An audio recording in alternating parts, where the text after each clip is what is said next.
রাজধানীর শেরেবাংলা নগর সরকারি বালিকা উচ্চ বিদ্যালয়ে চলছে ত্রয়োদশ জাতীয় সংসদ নির্বাচন ও গণভোটের মহড়া। সকাল ৮টার পর শুরু হওয়া এই আনুষ্ঠানিকতা চলবে দুপুর ১২টা পর্যন্ত। শনিবার সকাল ৮টা ১৫ শুরু হয় ভোট। ভোটের দীর্ঘ লাইন না থাকলেও ২-১ জন করে ভোট দিতে আসেন ভোটাররা। একই সঙ্গে দুটি ব্যালটে ভোট দিয়ে ভোটাররা জানান, জাতীয় নির্বাচনের ব্যালটে তেমন কোনো সমস্যা না হলেও গণভোটের ব্যালট পড়ার মতো সময় পাওয়া যায়নি। ব্যালটের লেখা পড়ার সময় পেলেও বেশিরভাগ ভোটার অনীহা দেখা গেছে। কেউ বা গণভোট সম্পর্কে না জেনে হ্যাঁ না ভোটে সিল মেরেছেন। ভোট কেন্দ্রে পরিদর্শনে এসে ইসির সিনিয়র সচিব জানান, মক ভোটিংয়ের ফলাফলের উপর ভিত্তি করে কেন্দ্রের সংখ্যা বাড়ানো লাগবে কিনা, কোথাও সমন্বয়ের প্রয়োজন কিনা, ভোটকক্ষ ও জনবল বাড়ানো যাবে কিনা, এই সব বিষয়ে সিদ্ধান্ত নেওয়া হবে।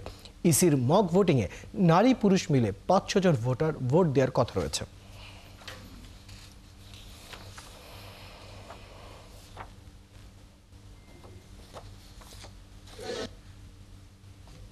তফসিল হোপফুলি আমরা যেটা আশা করছি দ্বিতীয় সপ্তাহে হবে ডিসেম্বরে, হোপফুলি।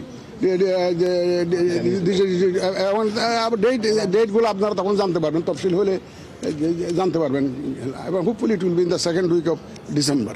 যে রেফারেন্ডামে কী কী বিষয়গুলো আসছে আপনারা ওটা প্রচার করবেন।